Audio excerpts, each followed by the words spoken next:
What is going on, Sports Wars? We're here. We're live. It's been a while.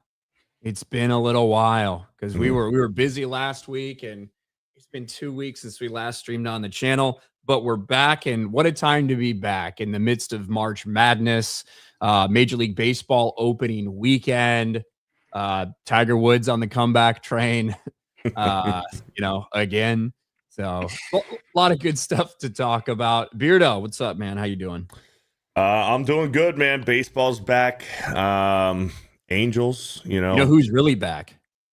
who's really back? Mike Trout? Mike fucking Trout. Mike fucking Trout. Yeah, we'll see how long that lasts until he gets another fucking knee injury or a back injury or something, man.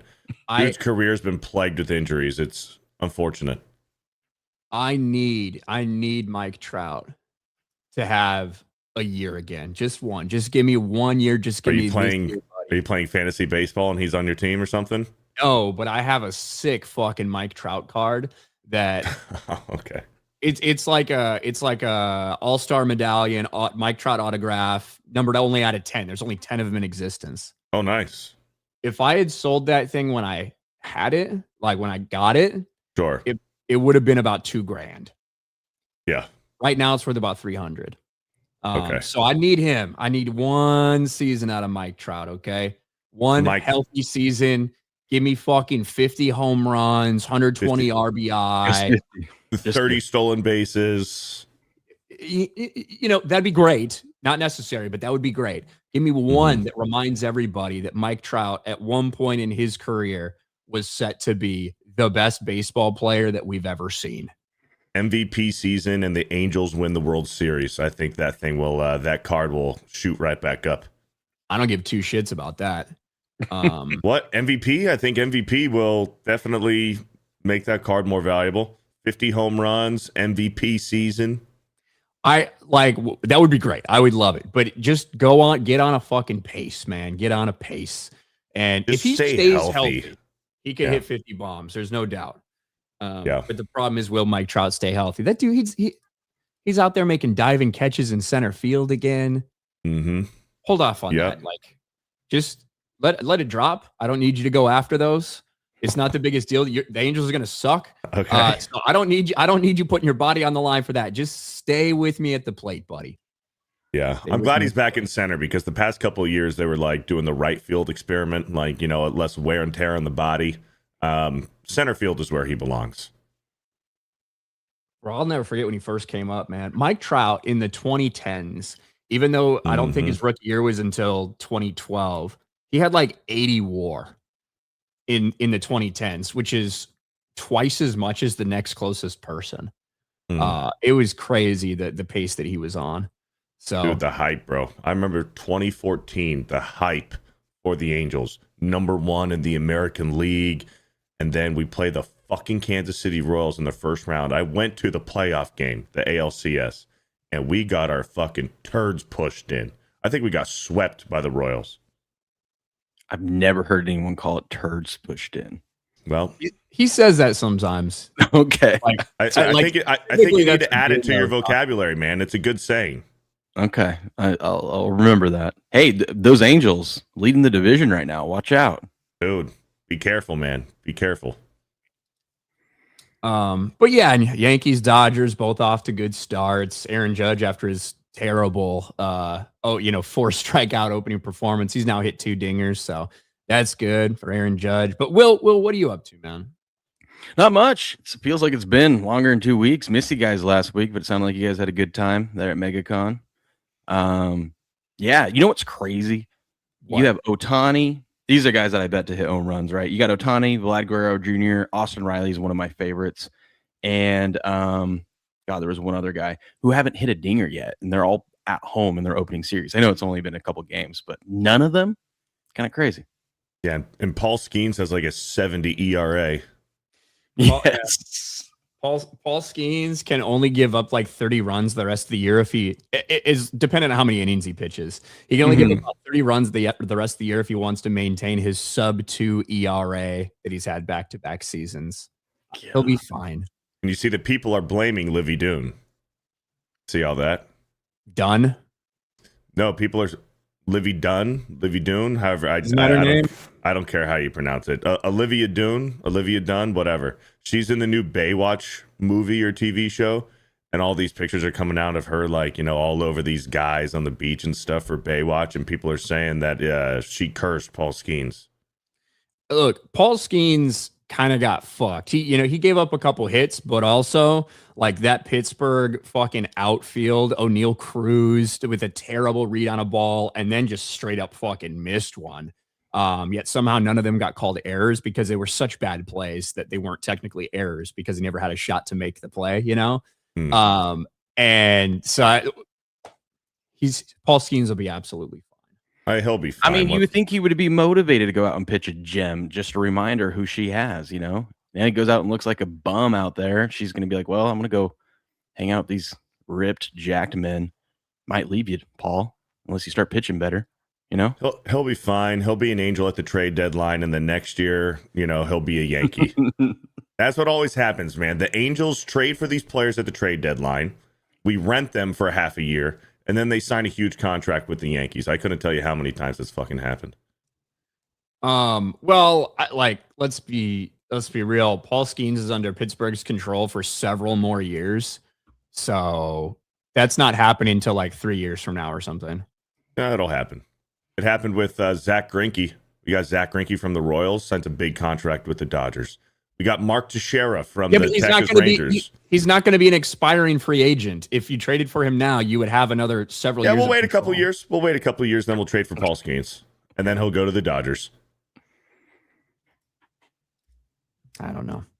I think Beardo will like this. Net Stealer for $5. Cam Scadaboo said CTE and asthma were fake illnesses. I say a dislocated ankle is a fake injury, and he is, insert slur, another ASU Einstein. Well, ironically, Beardo would agree with all three of those things are fake injuries. Right. You know, Bo Nix, whatever. Right. I would only agree that CTE is a fake illness. Here's the thing. Bo Nix's ankle was still attached to his body. Cam Scadaboo's ankle was fucking falling off his fucking body. Like, there is a little bit of a difference there. But asthma, I mean, like, how are you, like, what, you're afraid of air? Just fucking breathe. But asthma is super gay, but it is real. It basically just means you're homosexual if you have asthma. Sure. Just unathletic. Pretty much, yeah. Yeah. I mean, some people specifically are like they are so unathletic they get asthma. It's called athletic-induced asthma. Like it's when Holy people are shit. breathing hard like that's what brings it on, as opposed to any kind of like environmental thing. Yeah, just grow up. Cole Hauser for 2. Hail Sports Wars. Go Yankees. Shout out. Cole Hauser's like, fuck the Blue Jays. Like, fuck Canada. I'm a Yankees fan. What's up, Cole Hauser? We went out, had a couple drinks last night at Big Fire, the old smoked old fashions. Yeah. At Big Fire. Hell yeah. Those are good. Those are good. Dr. Gordo, member for 22 months. Thanks, Dr. Gordo. Gabriel Knight, do you agree with the argument that blue blood status means nothing in the NIL transfer era in both basketball and football? I don't agree that it means nothing, but I think it means less than it used to. It still matters, and the reason it still matters is because the blue bloods, if you will, they are the ones that have a massive history and tradition and tons of fucking donors and money behind them. So even in the NIL portal, they're still going to be able to offer a lot to a lot of different people. I would say it means less than it does before, because now that it's all out in the open, anybody can give that money, as opposed to when the blue bloods were the only ones actually doing it under the table, because they're the only ones with that money and were willing to do it. So it doesn't mean nothing. And I think that's an overreaction. The game's changed. There's no doubt. Well, what do you guys think? I think exactly what you said. You'll still have the blue bloods, but I think this opens up that we'll start seeing more non-traditional teams make it to further, whether it's basketball or football. I mean, look at Indiana. I mean, you had don't fucking remind me. What was it? Mark Cuban, who's a donor to them, right? But you'll have people that will donate and give those teams the resources to be able to go get some good players that might be able to put it together for a season or two. But the Blue Bloods are always going to be there. They're always going to have an advantage. Doesn't mean they're going to win all the time, but they're going to be there. Because who doesn't want to go play for like Duke or UNC or there's still history and tradition and stuff. It still does matter, and those things help with the money. So right, like your LSU's, Alabama's, people are still going to want to go there for football, no matter what. But yeah, when all of a sudden you have NIL and you've got all these graduates from the Kelly School of Business at Indiana University who are fucking, they're like, hey, we finally got to get good at football. They fucking give a bunch of money all of a sudden. You get all these. Well, and look, Indiana did a little differently too when you look at some of their team. Like, IU's team was full of dudes who are like 29 years old. They're on like their 8th year of eligibility and they're fucking balding and shit. Like, that was IU's entire team. So. That was Brock Bowers at Georgia. Yeah, but he was only 21. SBZ for 2. Oh my goodness, Tax. Thank you, SBC. Bro, listening back to that panel, that was like don't remind me. That was such a brain freeze in multiple ways. Chat saying it was good. Chat saying it was better than I'm giving myself credit for. Well, we can watch. Maybe they're being nice. Fuck, we don't know. We don't need to watch. We don't need to watch. We're good. Well, once you started saying that, I'm actually awesome at it. I did not say I was awesome. That's basically what you said. No. Hold on. Let's watch here. I still blame Jeremy and Tommy for that. For telling you to keep it short and you not knowing how to deal? Yeah. Because I forgot. They told me to keep it short. I go out there, already forgot, and then midway through my introduction, I'm like, oh, fuck, this is supposed to be short. I was just like, all right, critical drinker. How is not become like one of those memes on FNT, It is. It already is. Event. It is. Yeah is already a meme, man. No. Yeah. Like, if I don't say anything for 10 or for 5 seconds, then is like my go-to. Here we go. Star-studded panel today. Thank you guys for being here super early. We appreciate it.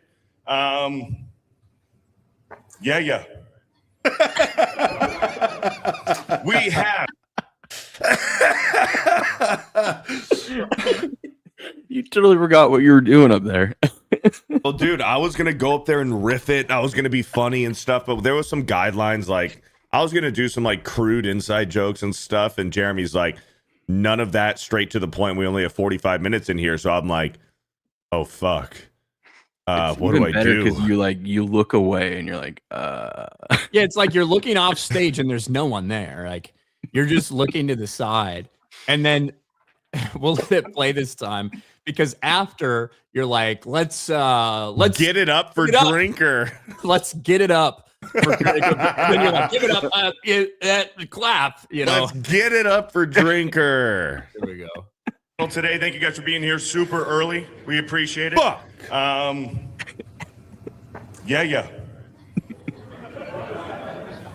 We have I'm in the pause after critical drinker on the panel today. Let's get it up for critical drinker.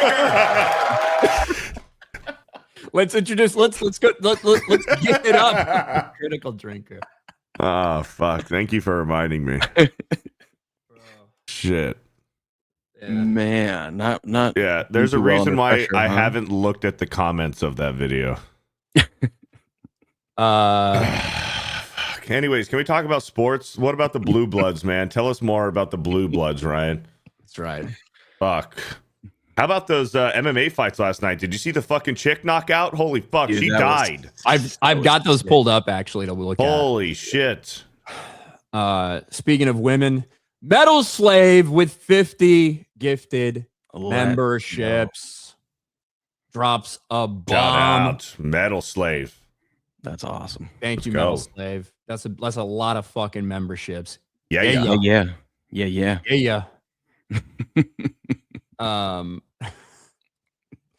Gas station burrito for $20 says for Beardo's yeah tax. Thank you. Go. Yeah. Yeah.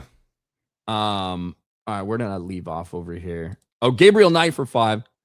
Is John Calipari earning his $8 million a year for the results he produced at Arkansas so far? I mean, they had a good run. I think probably, yeah. Would be Yeah.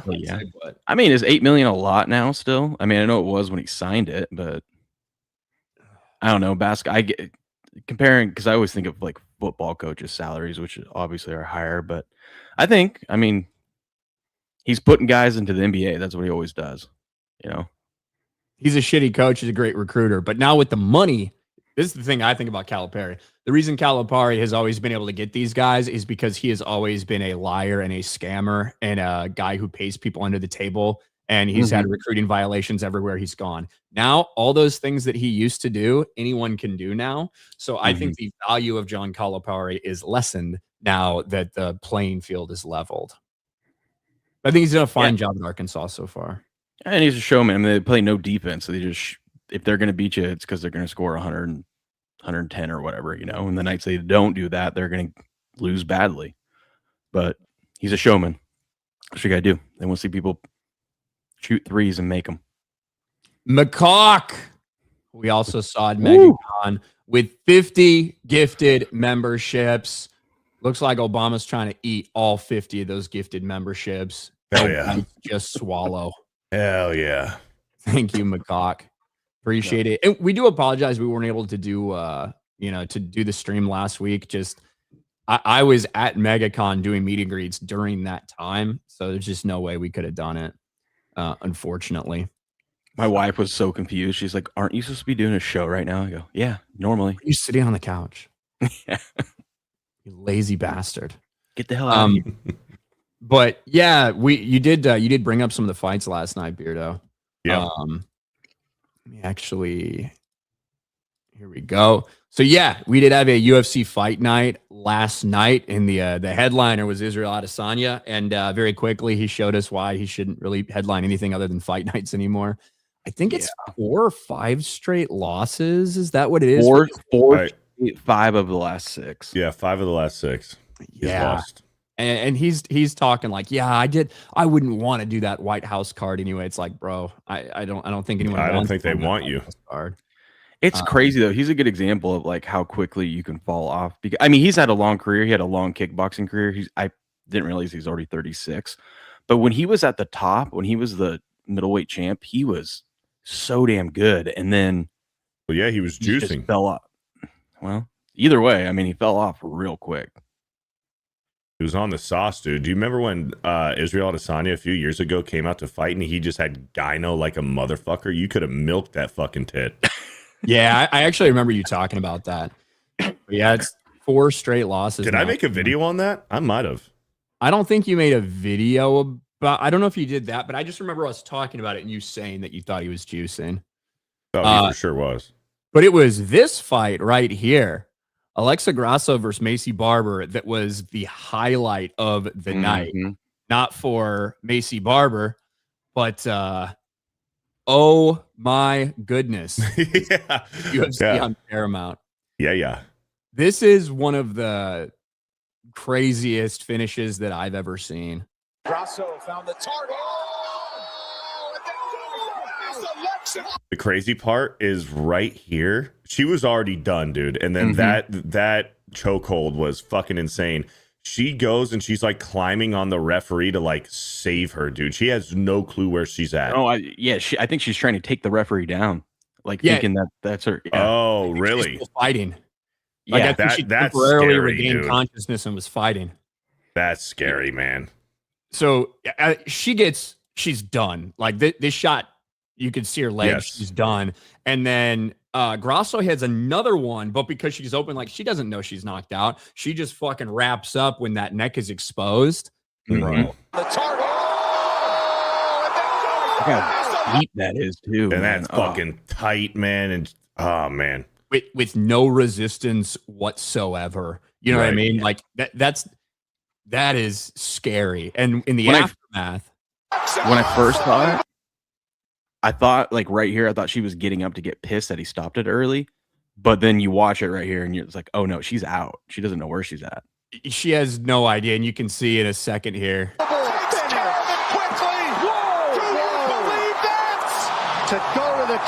And then right here, this is where it's tough to watch because she just passes the fuck out. The Mass Marvel says the ref is a retard. How is the ref a retard? Are you kidding me? He stopped it as fast as he possibly could. What are you talking about? He might have saved her fucking life. Yeah. Like that was gorgeous. She right here, dude. Skip a beat till she got that toe. That's tough. Is she kind of she laid like that for probably 30 seconds? Yeah. Like that was rough. That was a rough finish. So, and it officially went down as a TKO, not a submission. Well, it's hard to submit when you're unconscious. Yeah, I just saw the betting world was kind of pissed because some people better for to win by submission, but I think that's the right call. I mean, she was out. Well, and you see, like, she is not tapping. The ref stops it. She can't tap. Mm-hmm. She's unconscious, right? Mm-hmm. Because of the knockout. So I do think that is probably the right call, even if the betting world is specifically very happy about that. 100%. But fucking scary moment. Oh, yeah. Great finish, though. Great finish. There was there was a lot of fights that ended really quickly last night. Adesanya went down in the second round, but Chiesa submitted Nico Price in the first round. Dude, I love Michael Chiesa. He's from the Spokane area up here. He's one of my favorite fighters. This was his retirement fight, but I was like, Nico Price is like a 5-1 underdog. I'm like, I don't see it. And like, he was like a minus 200 to submit him. I'm like, I don't think that's going to happen. He did it in a minute. Yeah. God. And then McKinney? That was one of the early fights on the card. McKinney finished in like 30 seconds, basically, with just punches. So, yeah, that was. I love that they have these on Paramount now. It's on Paramount. The Raging Cajun. If anyone knows anything about poop, it's Beardo. Appreciate it. B-Chain for 10. Hunter Lawrence had a huge crash last night in Detroit, but still finished the race and now sits 6 points back of Eli Tomac. Back and forth championship. Good to watch. Let's go UConn, Mets, Islanders. Well, UConn is going to play tonight. Might as well take that moment to jump onto some March Madness.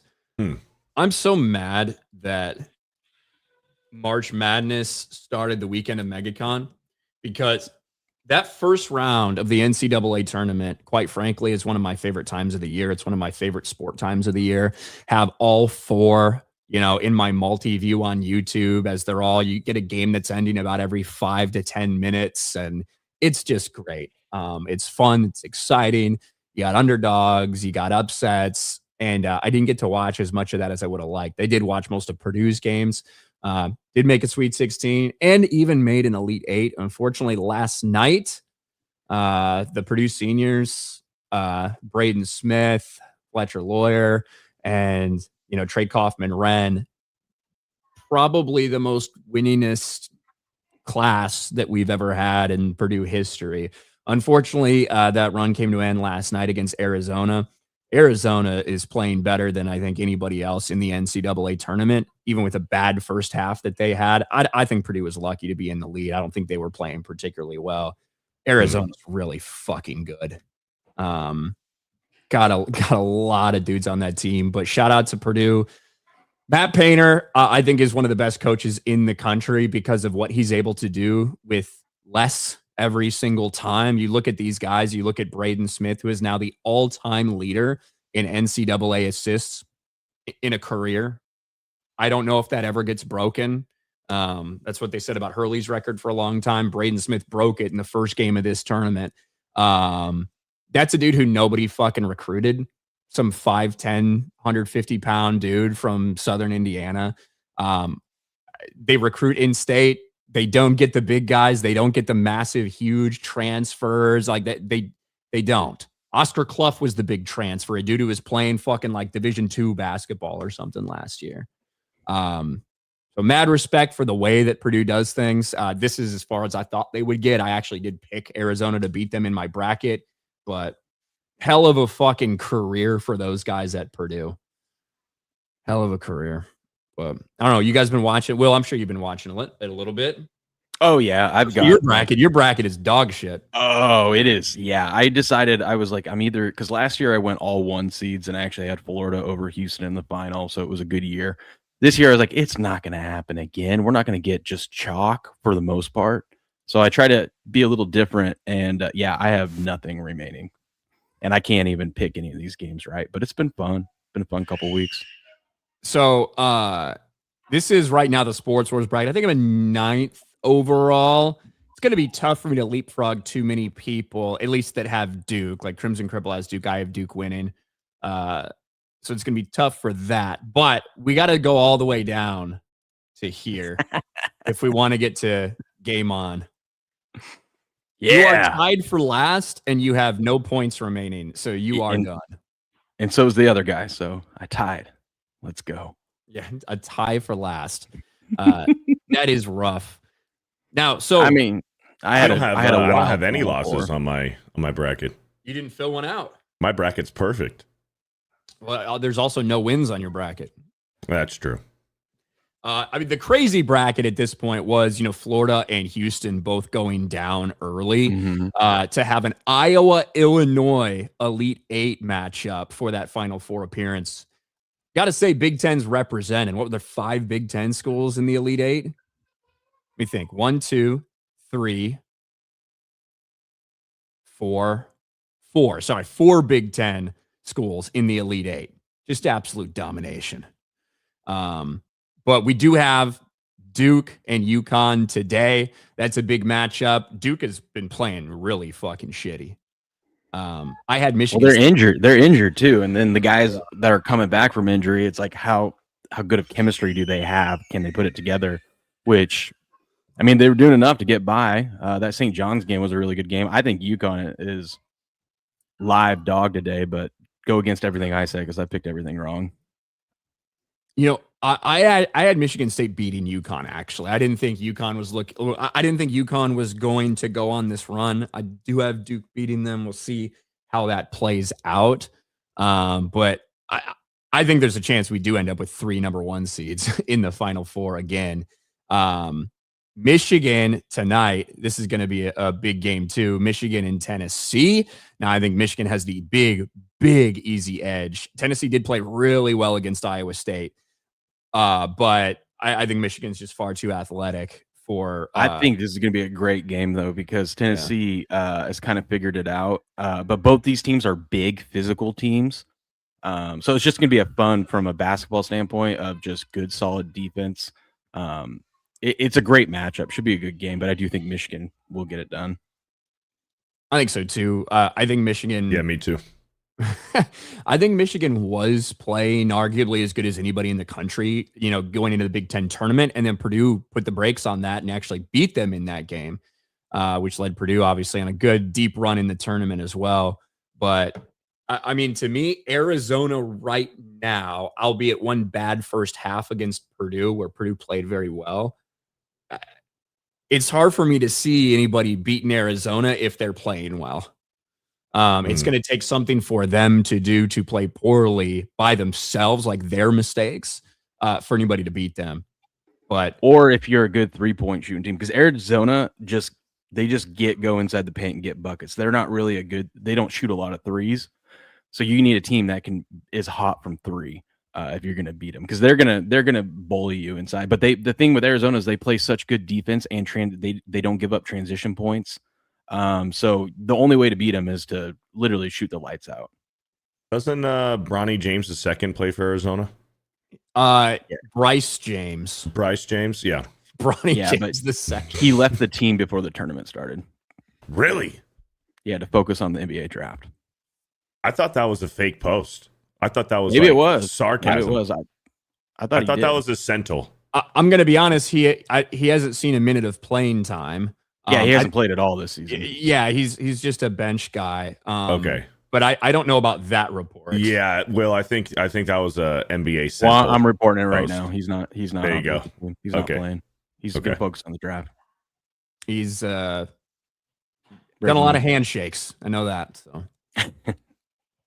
that's about it. But yeah, we'll see. So overall, I wish I got to watch more of the early games and like had a couple big buzzer beaters and stuff like that, which is always just fucking magic, dude. Purdue had a buzzer beater. Dude, at one point we had, from the betting world, we had 20. It was day 2, the end of day 1, heading into day 2. We had 25 straight favorites win, like betting favorites, and I think 23 of those 25 also covered the line. It was insane. The public got, because the public loves to bet underdogs and whatnot. They just got destroyed. Fun day for Vegas. Yeah. I did pretty well through those opening couple rounds. I think going into the Sweet 16, I was sitting in like the 95th percentile, feeling good about myself. But I'm doing all right. 80th percentile, and I still got a lot of points left possible. So I'm pissed because about 2 months ago, I bought in some futures and stuff on Illinois. And then before the tournament started, because they played so poorly the last 3 weeks of the season, I sold out of it. I was like, nah, this team's not doing it. And here they are, of course, in the Final Four. Yeah. So it's been fun. Not as fun last night, getting absolutely fucking wasted and watching my team get annihilated. That's not quite as fun, but what are you going to do other than drink more? So At that point, yeah. Gabriel Knight, who do you think UNC will hire to replace Hubert? I don't know. There was a lot of talk about like Kenny Smith becoming the head coach, which I thought was a strange choice. And then he made a big statement on the halftime show and everything. Can we also say this? I don't know how much you've been watching of it, Will, but with what's his name? Nate Burleson, former NFL wide receiver, doing the hosting for that show. It's bad. He's so try hard. Everyone is, that's all Twitter is shitting on him. Nate Burleson. What show is this? What show? The halftime show for NCAA tournament stuff that's going on in studio. For the March Madness stuff, yeah. Okay. No, I haven't seen any of it. Because you have, like, for that, you have Nate Burleson hosting. Clark Kellogg, who I think is really good. Clark Kellogg is like your standard. He's really in touch with college sports, kind of boring, but whatever. Then you've got Kenny, who I think does a better job of trying to keep up with college than maybe some other guys. Then you have Chuck. Charles has no idea what the fuck he's talking about, but he's fine because he's Charles Barkley. You also had some stupid bitch who was there for a while, some woman talking basketball. I hate that shit. You know what? Fuck it. What's Roy Williams doing? Let's get him off the fucking couch out of the retirement home and bring him back to UNC. Doesn't he have like Alzheimer's or dementia or some shit? Probably. Fake disease, right? Nah, just get him some pills, some water and stuff. Get him an inhaler. He can do it. Was it Nate Burleson who like got in a car accident and broke his arm because he was trying to hold the pizza and like keep the pizza from not sliding? He like reached out his arm. That's something I would do. That's something I would do. I had so much respect for it.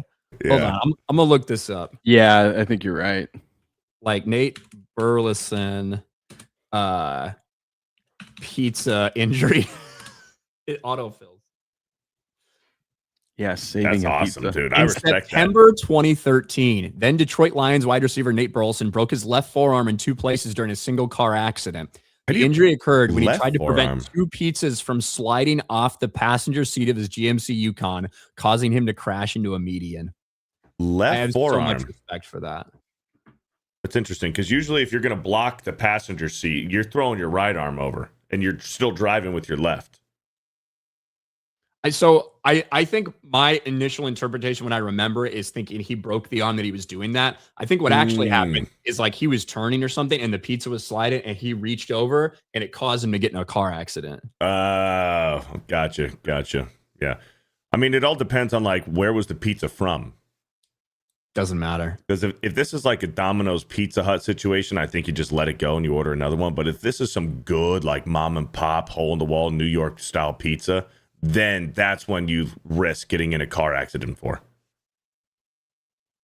Yeah, it's fair. You got a good point. That's a good point. So I really don't know. I don't know what UNC is going to do.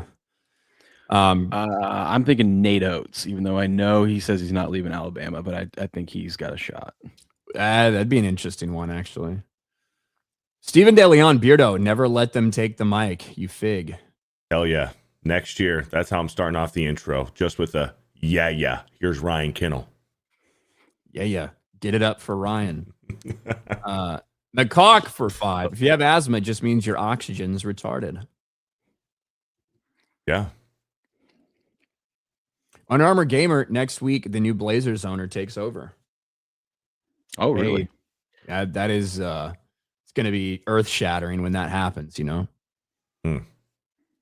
Alex Zerocave, RK loved my Packers glove. RK Outpost Beardo. No, I said it looked like fucking shit. I think I made fun of you. I see Alex rolling around in his wheelchair. I walk up and I see this fucking Packers glove he had on. I immediately roasted. Like a wide receiver glove? I don't think it was sticky like that, but Oh, okay. Yeah. I wasn't sure if so he had better grip on his wheelchair. I don't think it was. I don't know if it was for tactical purposes. I think his hands just hurt sometimes. Oh, okay. So, but I don't know. Maybe it was like Alex could have just been like, throwing it up, Right. like the symbol that creates with the hands. Yeah. John Getz Gaming in the club with my homies saying, yeah. Pretty much. Yeah. Under Armour Gamer, hopefully the Mariners manager can be smarter than the first 3 games. It's 3 games. Well, look, we're going to talk about long season. Talk a little bit about baseball here in a second. American Man went to the Dodgers ring ceremony. It was awesome. Tucker making big plays. Edwin Diaz closing it out with the live trumpets was electric. Kershaw throwing the first pitch will make a grown man cry. Well, we are officially in baseball season. Can I just say this? I hate that we have opening night. I'm fine with opening night and then opening day. What I hate is that opening day is on Thursday and then Friday almost nothing happens. Yeah. And then yeah. It's like, what the fuck's the point of that? Like, can we just shift those days back? Can we just do like Thursday opening night, Friday opening day, and then a normal Saturday, Sunday? Like, you can't get me all excited for baseball. Give us an opening day, a full event, a full slate for opening day, and then Friday is like nobody's playing. Fuck that. Well, and then the Netflix scandal for that Yankees-Giants game, man, that was nobody liked that broadcast. Yeah. Well, and then it was weird too. The teams that were playing only 3-game series, they all had like a day off after their first game, which was weird. And then they played both yesterday and today. I hate the fucking Thursday. Stupid gold Dodgers uniform. I fucking hate it. I think it's cool when they do that for that first series after they win. I loved it when the Cubs did it, obviously. You only get that for the first series. It's the Dodgers. Do it for the first game. Fuck. We do have to talk about the Angels a little bit more.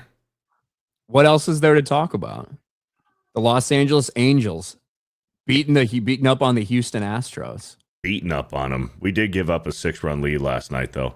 But no, we got to talk about our boy, Ryan. Anthony Rendon. Anthony Rendon, huh? He's missing the entire 2026 season for a season-ending hip surgery. He had a severe hip injury that he's having season-ending injury for, dude. Season-ending surgery for. What a fucking bum that guy is, dude. He's fighting people in the stands. He's telling people that he doesn't like baseball during spring training. Fuck that guy, Rendon. How many games will he have played? Like, if he misses all of this, right? So we count this. Of the seasons that he's been there, how many games has he played versus how many were possible? Let me tell you. That'd be an interesting thing to look at. Let's see.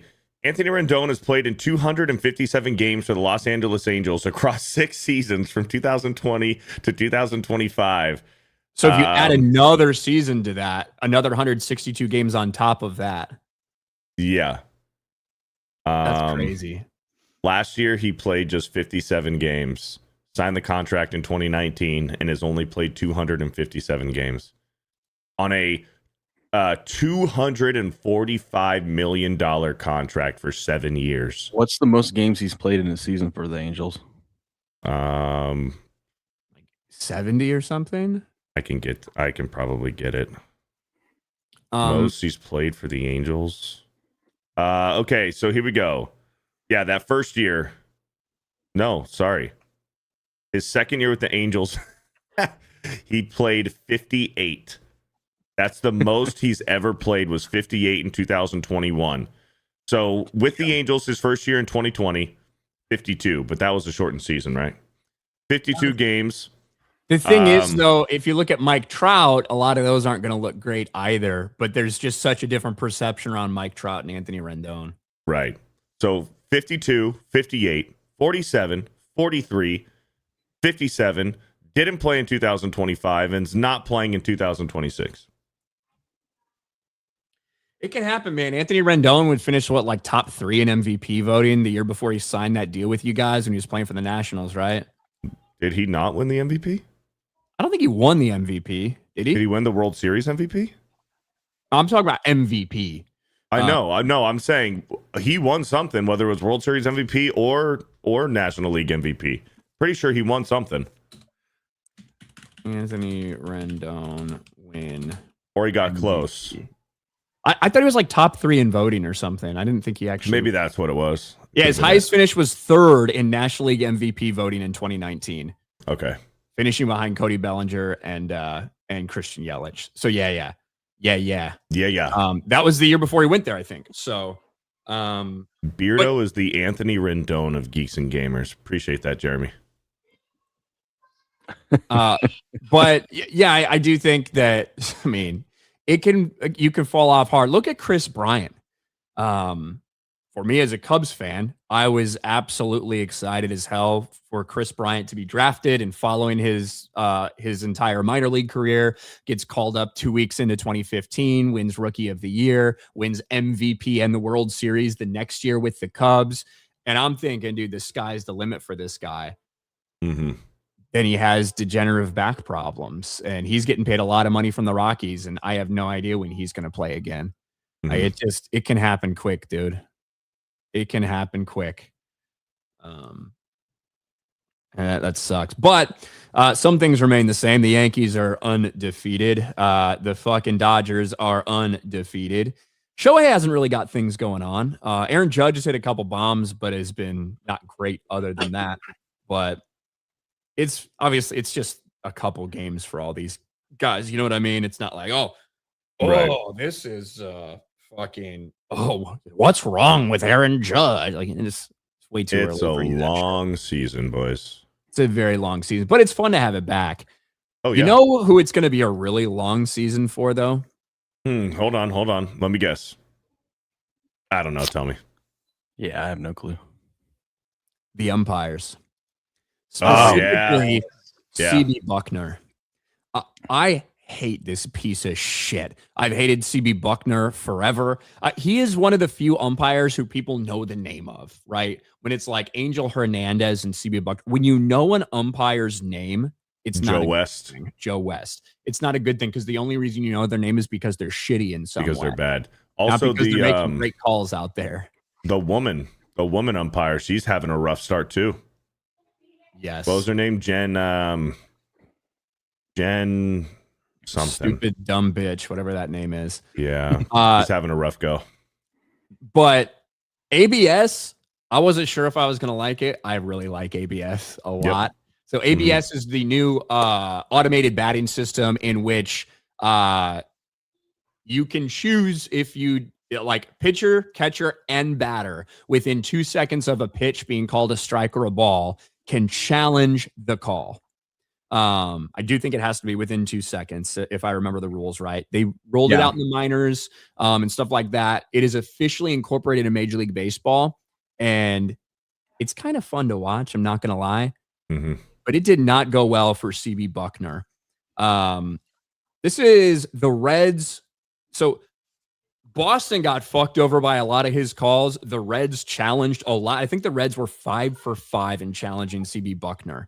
But here's I don't know if we'll have to maybe skip around this so we don't get like copyright claimed, but this is the Reds with Suarez up to bat.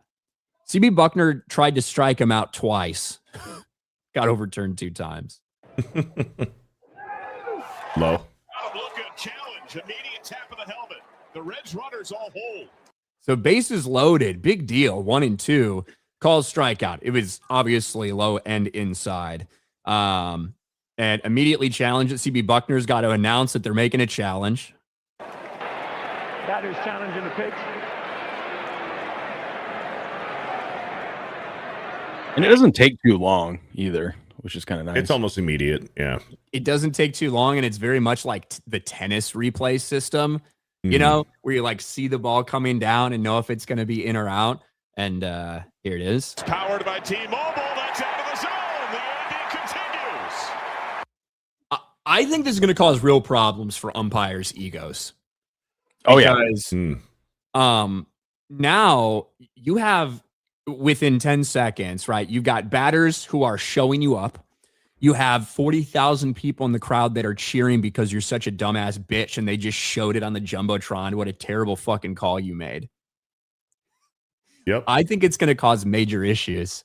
And hey, there you go. So now it's 2 and 2. By the way, it only missed by 0.3 of an inch. It was a close call, but it was the right call to challenge it. But the thing is, like, these umpires are protected.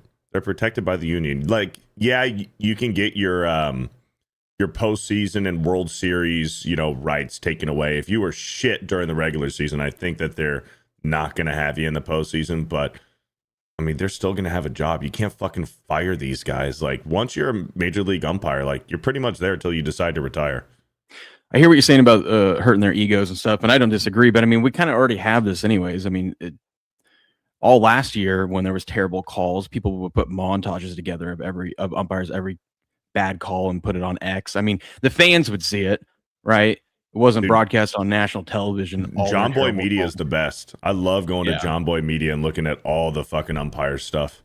Yeah, but I mean, I knew I was going to like this as long as it didn't take too long or whatever, because I've always, like, in any sport, especially in football, I want to just get the call right. Like, what was called, what's the correct call? So if you have a way to accurately and quickly do it, I think this was a no-brainer. And isn't it they get 2 challenges, but if you get it right, you keep it? It's either 2 or 3, but yes, if you get them right, you just get to keep going, right? So, like the Reds were 5 for 5 in challenges for ABS in this game. The next one came on the very next pitch. Watch. ABS could be a lot of fun, Mark. A lot of fun, Mark. Here it is. Now the 2-2. Shit, man. It's the next pitch, though. Yeah. And CB Buckner tries to ring him up again. Yeah. Right? I think the problem you're talking about that we're going to see, is like the batters getting real aggressive like he did there, like challenging it, like walking towards the ump. I think that's where we're going to get issues. That's what I mean. And showing him up. Yes. And that's what umpires hate more than anything else. This is not something where a manager is deciding to challenge something from the dugout. This is not a coach throwing a red flag. These are players that have to make these decisions. Yeah. And that's the one thing that, like, is the big grand rule is you're not allowed to argue balls and strikes. But you are, with this, you are inadvertently arguing balls and strikes. Here we go.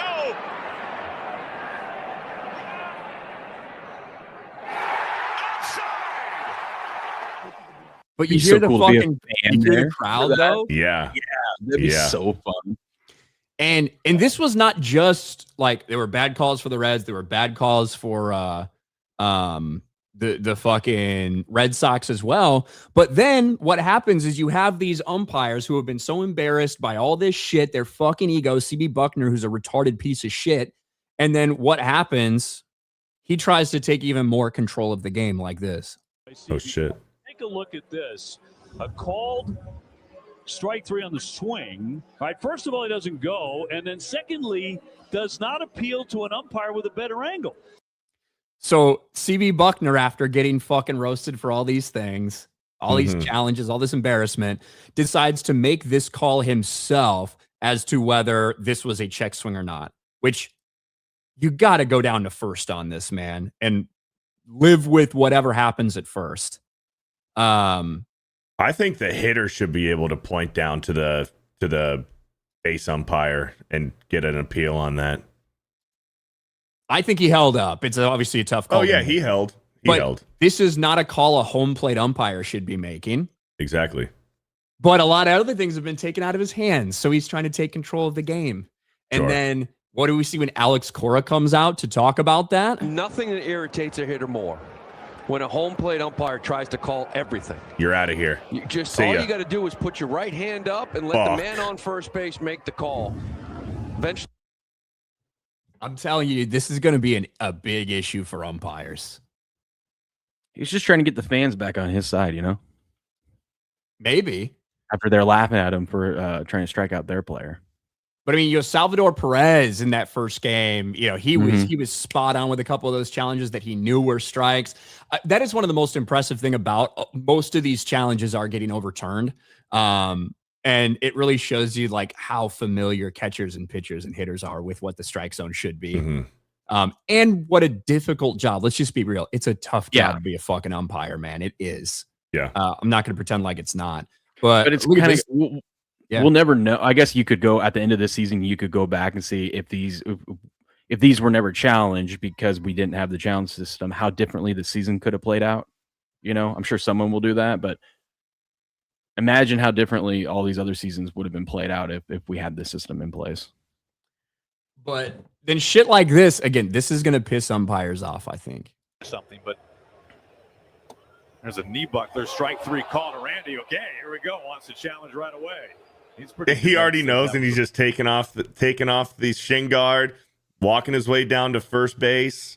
Already knows. Well, I mean, isn't he going to either be out or on base anyway? So this is what they see inside. Sure. He's going, but he's just going. ABS, presented by T-Mobile, and the Mariners win their first shot. Whoa! Close at his 0.2 inches. Fuck, man. You're right. That is kind of crazy how the batters just know. Yeah, it's just. I think it's I love it. I love that ABS is now a part of this. I think it's 100% the right thing to do. I think it's going to cause some major issues for these fucking umpires, especially ones like CB Buckner, who are pieces of fucking dog shit. Well, dude, just imagine when we get to the World Series. Yeah. In Game 7, the last out of the World Series, it goes down to ABS. Well, what I was going to say was it's going to be interesting if we get to a point where, like a playoff game or something like that, a team can't challenge because they screwed up their challenges earlier in the game. Sure. That happened for Boston. Yeah, that's what I'm saying. So if they screw it up and then had they had a challenge, they would have won. It would have changed the game. It's going to make it for some interesting and controversial stuff come playoff time. The only sad part, I see the love below, Angel Hernandez was a menace. The only sad part is that Angel Hernandez retired before this got instituted. Yes. That's the saddest part. He saw it coming. So do the ABS challenges count towards like a, out at the plate challenge? No. Two separate categories for challenges. I like that. Yeah. And again, it can only be instituted by the pitcher, the catcher, the batter. I don't even think the pitcher should be able to do it. I think I think catcher and the hitter. I think a pitcher, you should trust your catcher. Person throwing the ball should be able to do it. I understand, but for baseball, because this is baseball, I think the pitcher. We're talking about baseball here. Yeah. Okay. I think the pitcher should trust his catcher to do the ABS challenges. Have we seen the pitcher challenge? I've only seen batters and I've seen it happen. I haven't watched. I've seen it happen in spring training. Okay. Mm-hmm. Okay. I think it's going to be a learning curve for some hitters and catchers and pitchers to not challenge things early. I think that because people are going to run into that, and because later on in pressure situations, big moments, if you don't have those challenges available and you get fucked over, I think that we're going to see a learning curve and fewer of these challenges in the first and second inning, unless it's big pressure situations. Like for Suarez, you're up to the plate, bases are fucking loaded. You can break this game open. That's an important at bat, but I don't think you're going to see dudes with, 2 outs in the top of the second, nobody on base, challenge a fucking call. I think we're not going to see too many of those as we go further on in the season. Do you think two per game is low? Let's You don't see. have too many. What are the new ABS rules?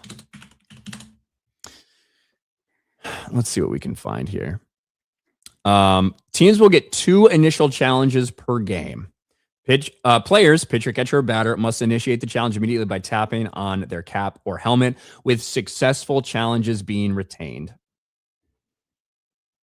So I think you should get 1 an inning. 1 an inning. Because like with what Will said, what if you fucking blow it? Or if you look at this, if we have the stats at the end of the year and the ABS is proven to be very useful, which it seems like it already has been, and these umpires are off consistently. When you get to the 9th inning and then you have teams that don't have any, and then a big game, playoff game, or a World Series game is decided by a bad call by an umpire because you don't have any challenges left. When we have the stats to prove that the ABS, these players are outwitting the umpires, you're going to have to do something about that. So either take your bad calls in the beginning of the game and save your challenges for the 8th and 9th inning, or you just get 1. You get 1 challenge per inning. That would be interesting because, like, if you screw up early in the inning, then you're kind of screwed for the rest of that inning. That would make it interesting. But is it like 1 per inning, like on both offense and defense, or Correct. do you get 1 ever? Okay, Correct. So if you screw it up, if a pitcher screws it up, and then your team goes up to bat the second half of that inning, and you don't have a challenge, like pitcher and catcher, they share 2, right? Do the pitcher and catcher share 2, or does the pitcher get 2 and the catcher gets 2? I'm assuming pitcher and catcher share 2. I thought you were just saying a challenge in general for the team, whether you're batting. So that's what I'm saying. Yes, for offense and defense, you get 1 challenge an inning. That'd be better, in my opinion. It seems like we get a lot of challenges. And I think one of the things that's helped baseball with a lot of these rule changes is the game is speeding up with the pitch clock, with all this stuff. And ABS is relatively quick. If you start doing 2 of those an inning, which is what you're talking about, basically, you're starting to add a lot of time. Yeah, King Kane says, what happens if you're wrong? The call stands and you lose your challenge. You lose your challenge, and you don't get it back until the next time you're at bat. And you get another challenge for your next at bat. You know, I think he was just talking about the actual rules right now. Yeah, the actual rules are, if you get 2 wrong, you're done. I think my way is better. Backbreaker, time to invest in Chase DeLauder cards. Yeah, dude's 4 home runs or something already. It's fucking crazy. I think the real question, Beardo, is with this new challenge system, is baseball still a sport? All right, you know what? I'm taking a fucking break. Mike Hill, you should check out the trailer for Beast. For Beast? Haven't heard of it. Is it a sports movie? Jason Nelson for 2. What do y'all think of ABS and MLB? I guess we got to your question. Thanks, Jason. Gabriel Knight, I laughed my ass off if Tennessee still fails to make it ever to its ever first Final Four after going to 3 straight Elite Eights for the first time in its history.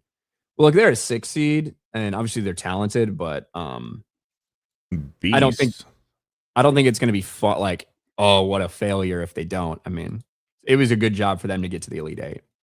The only Beast movie I'm seeing is this Idris Elba movie from a few years ago when he fights the lion. The lion? Yeah. Zenny Biscuit for $10. Happy Palm Sunday, y'all. Happy Palm Sunday, Zenny Biscuit. Derby favorite Paladin is off the Triple Crown Trail due to a fracture and needing surgery. Commandment and Renegade are top 2 choices now. That sucks. There is a new Beast movie coming out. It's a UFC movie with Daniel McPherson, Russell Crowe, Luke Hemsworth. It's a UFC movie coming out this year. Is that the one that Zack Snyder directed? Let's see who's directing it. Broken Open Pictures, producers. Where's the fucking director?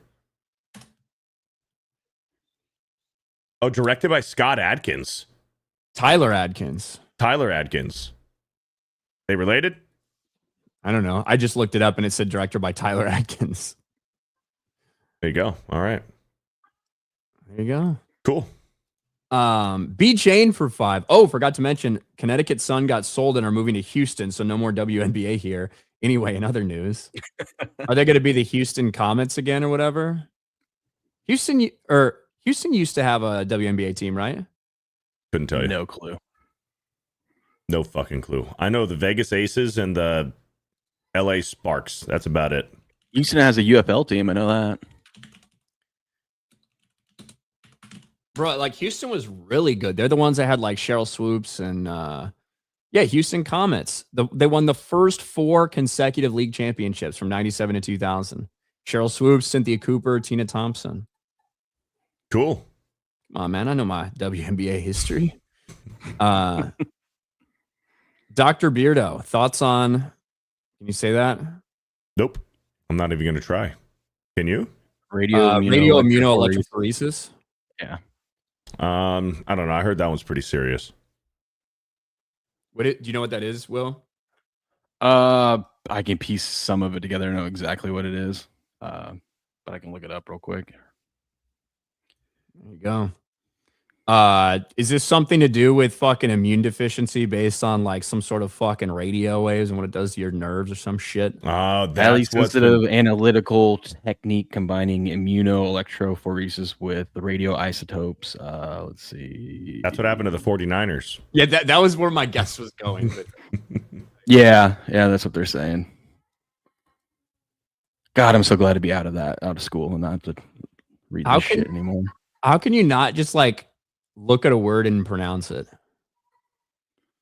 Medical terms are pretty easy too once you understand like the parts that they're supposed to be, like the phoresis part, immuno.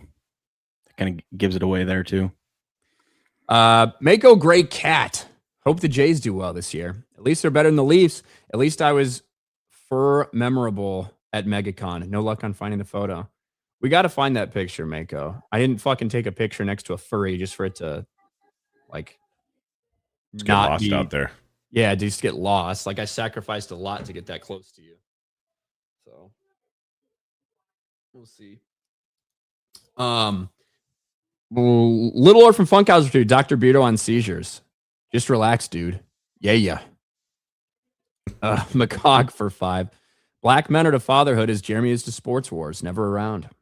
Oof. Fox Wolf World. Instead of ABS, we should let ABF make the calls. Next time we see Jeremy on Sports Wars will be when Michael Penix doesn't start and Tua's starting for the Falcons. He'll come on that Sunday morning to talk about how Tua's going to be the MVP of the league. You know, that's when it'll happen. Is Michael Penix going to be ready for the season? Fuck. I don't know. Oh, Michael Penis. I don't even remember what his injury was. Knee. Was it his knee again? Mm-hmm. Kirk Cousins still out there. Sorry. Chris Curran. Hey, Will, did you like the orange shirts? Orange shirts? Chris Curran made orange I Love Ryan K shirts. And he handed them out at the panel. So there's like, I think the only one I saw on social media was the Krista one. I don't think I saw any of the I wasn't at the meetups. Chris Curran's Ryan Kinnell shirts is that they were the brightest fucking orange with red lettering. So like you couldn't even read what it was until you got like a foot in front of the shirt. Then you can make it out. But if you're from far away, you couldn't even see that there was red on the shirt. So that's what I thought when I first saw him. And then I realized he asked me a question like 2 months ago on Geeks and Gamers Daily. He's like, hey, Ryan, what's your least favorite color shirt? And I was like, I don't know, maybe orange or something. I hate orange shirts. Bears? I don't like, but I'm not good in orange though. Like I don't wear orange. If I'm wearing a Bears shirt, it's gonna be navy blue with orange fucking lettering and piping and shit. You don't have an orange Bears jersey? The alternates? I do have some. I never wear them. Okay. Was it like the Bucks creamsicle orange or brighter? No, it's like Denver Broncos home uniforms orange. Oh, that one. Okay. Yeah. Gerald Armstrong, it's right official. back. Ryan is the Sports Wars WNBA analyst. Yeah, didn't the news break about their new salaries? Was that while you guys were that was or whatever? Actually, So yeah, I bet you were pissed you didn't get to talk about that, huh? bro. The league's like they're not going to make any fucking money. They're giving these players way too much. Yeah, they're giving these players way too much money. They should have just let him fucking walk away. Like, what's Angel Reese going to do other than start an OnlyFans? Like, they wouldn't have held out for long. I don't think. No. But fucking, when does WA season even start? I think here soon. Was it like May or June? We are almost at the end of NBA regular season. The playoffs are right around the fucking corner. Like 6 games left. Yeah. Luka has been an absolute madman lately, by the way. We got Stanley Cup coming up soon too, huh? He just got suspended. He did. Luka got suspended because of his 16th technical, which he had a 16th technical that got rescinded, and then, Yeah. May 8th looks like is the first WNBA official game. Well, thank God. So close. Isn't that like right around Mother's Day? Checks out. Yeah, Mother's Day is what, the second week of May?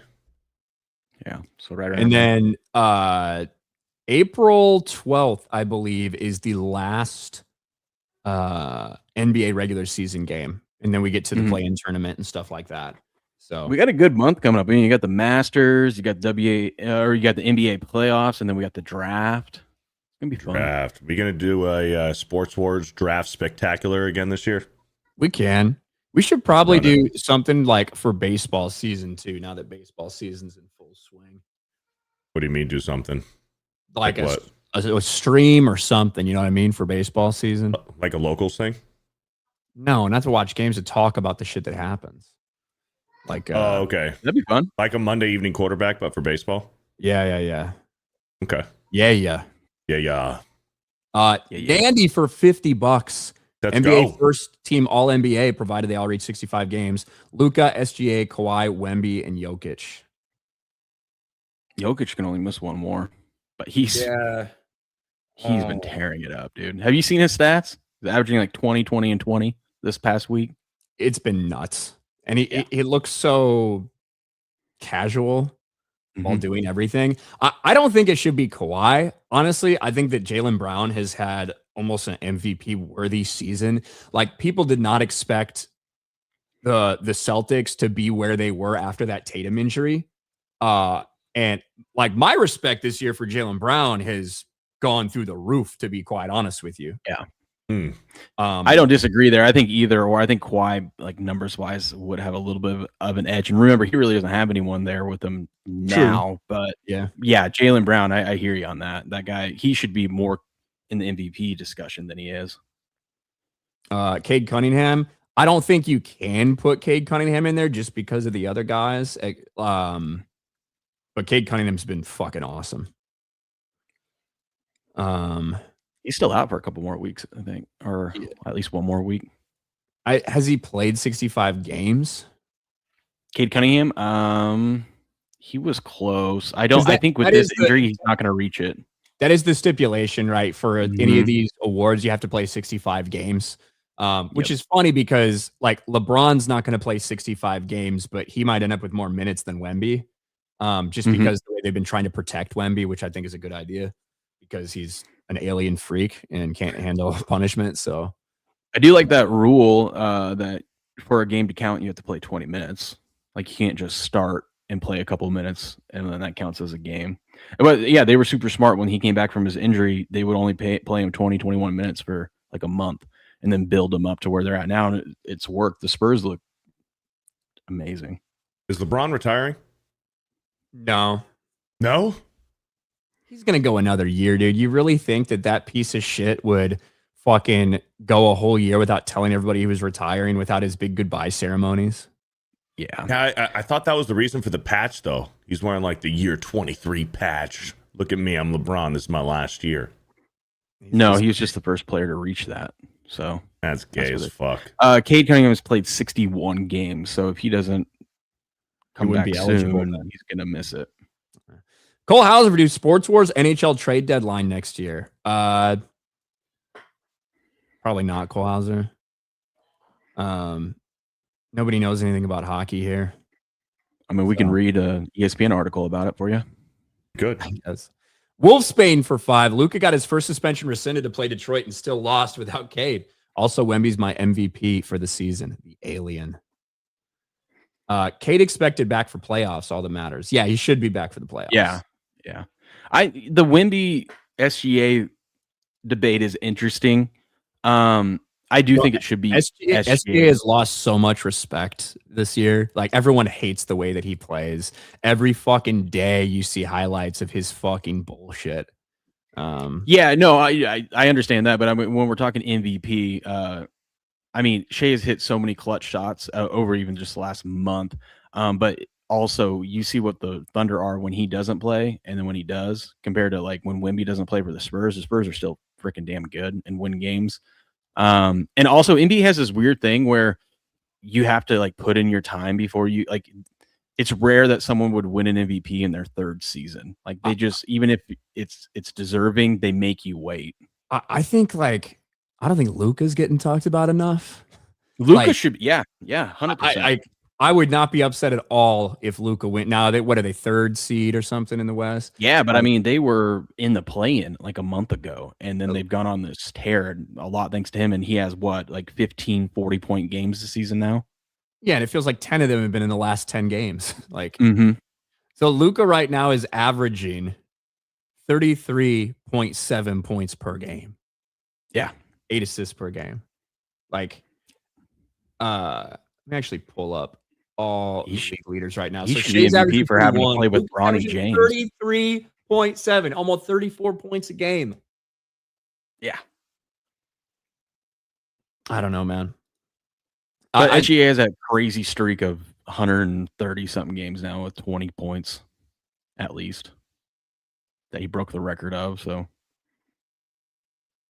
Little Lord from Funkhauser for everyone, favorite pitcher and position player. Favorite pitcher, like currently or all time? Who's playing in the league right now? I mean, for me, my favorite position player right now is PCA. He's not the best, but he's my favorite to watch because he's a Cub and he's fun and he's great in the outfield. He's exciting. Pitcher. Mine is Yusei Kikuchi because I like saying his name. No. Yusei Kikuchi. I say Kikuchi. I'll probably go player when he's healthy is Mike Trout because I'm an Angels fan. And when Mike Trout's good, he's the best. My favorite's Austin Riley because I like betting on him to hit home runs.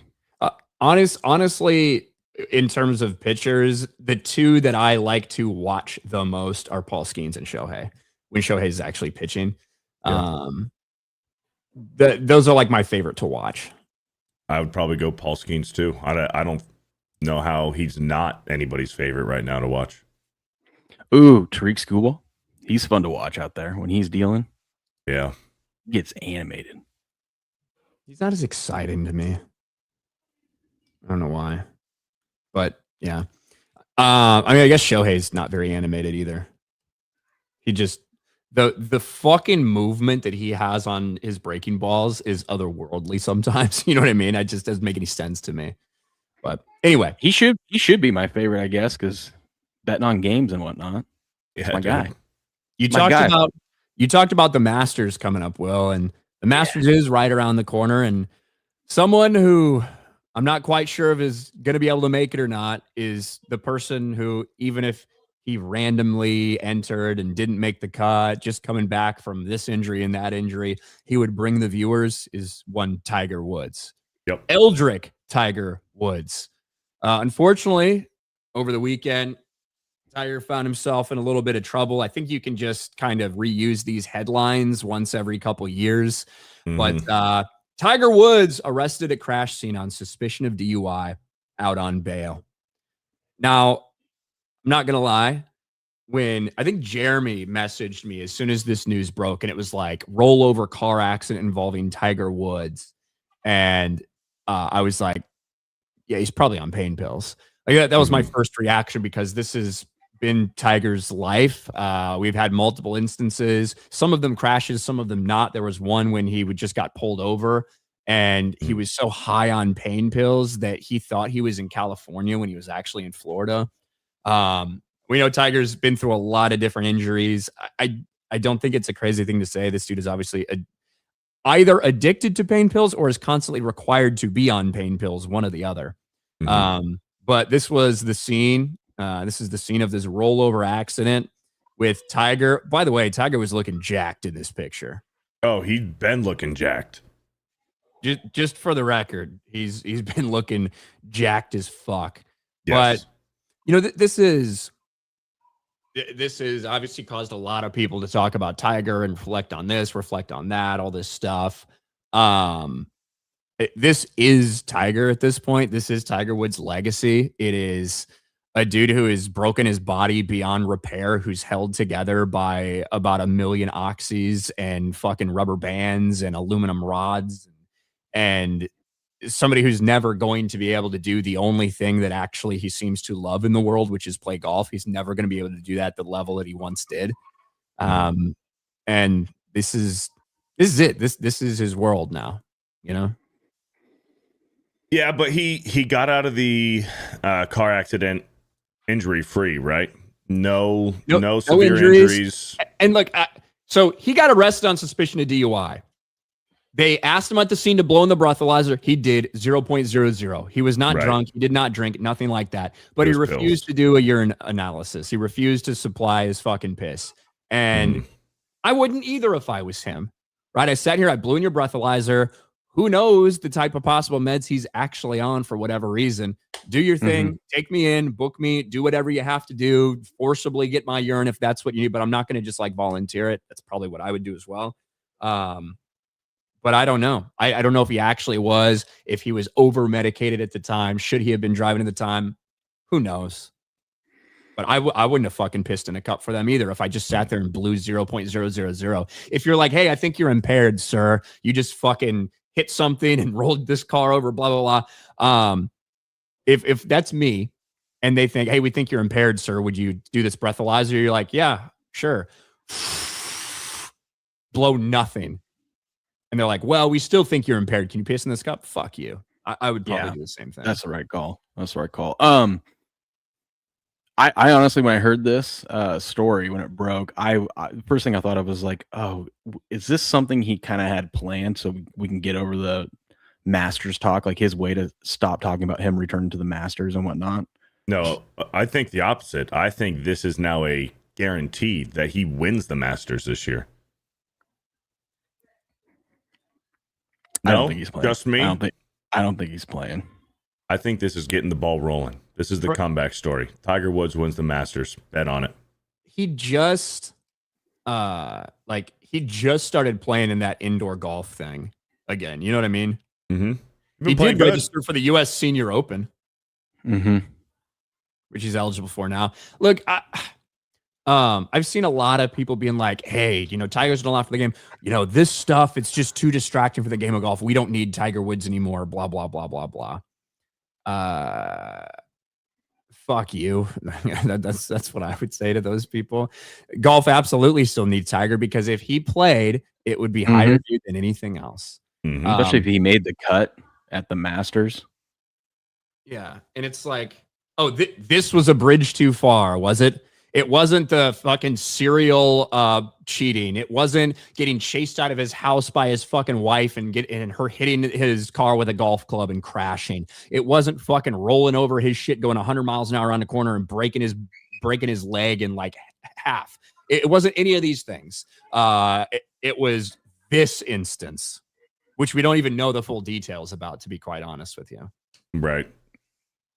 And this one where no one got hurt, including himself, Like, this is the least damaging of all those other ones. I mean, I saw a lot of posts that were like, everyone likes to identify Tiger Woods as a black athlete, but about once every 5 years, he reminds us he's actually Asian when it comes to his driving.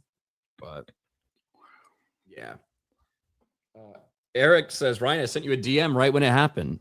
You sent me a DM while I was on FNT, well after it already happened. I did see it, though, Eric, so thank you.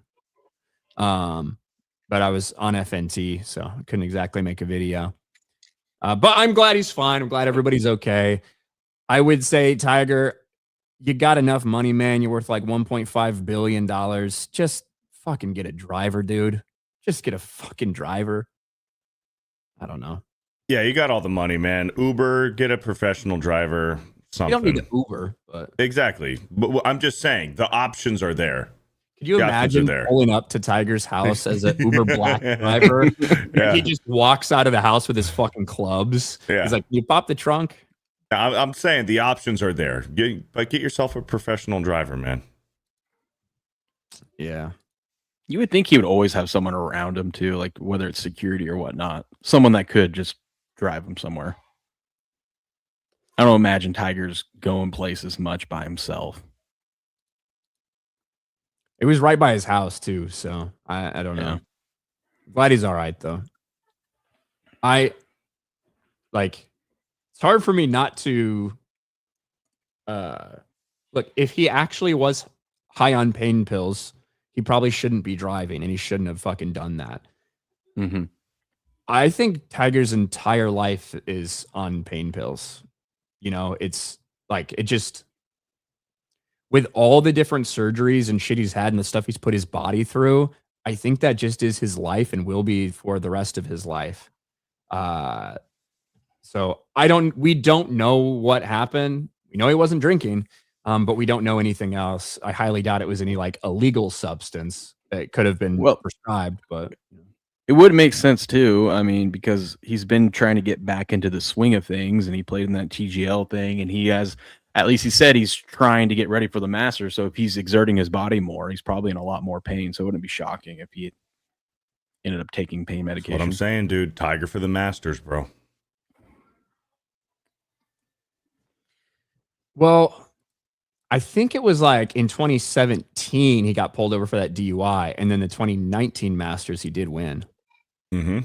It's true. He did, bro. What I wouldn't give for another Tiger. And you think for championship, dude? You think he's like the dude's jacked, and at his age, I mean, maybe a little bit of TRT going on in there. All natty. I'm thinking there could be some TRT going on in there for some, physical therapy and stuff. Dude, could you imagine a fucking roided out Tiger Woods at his age winning the Masters? That'd be fucking awesome. UNS Connor for $2. Go Braves. Walk-off grand slam last night. Yeah, was it Dom Smith? I think it was. That was such a cool story too. He had that walk-off grand slam and it was just a few days after his mom passed. Yeah. Dom Smith at one point was a very highly rated prospect when he first came up for the Mets, if I remember right. Didn't work out super well there in his first game with the Braves, first appearance for the Braves, big grand slam walk-off. So, real quick, this is the problem with Tiger, is walking the course. That's his problem, is walking the full course on these majors. That's where his body's at, dude. It's like, yeah, can't walk. Little word from Funkhauser too. The Asian half keeps betraying Tiger when driving. And the black half keeps trying to fuck everything that moves. So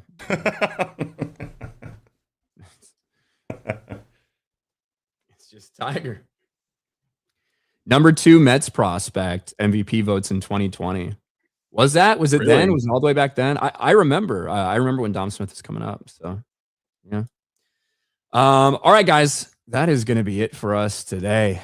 Thanks for everybody showing up to the chat. And thanks for my co-host, Beardo. What do you got going on today? I'm going to watch some sports and make some food, man. That's it. Chill. Sounds good. What about you, Will?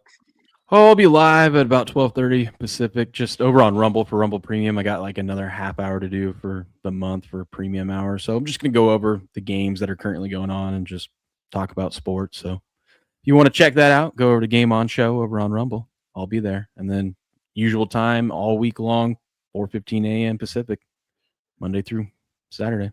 Yeah. All right.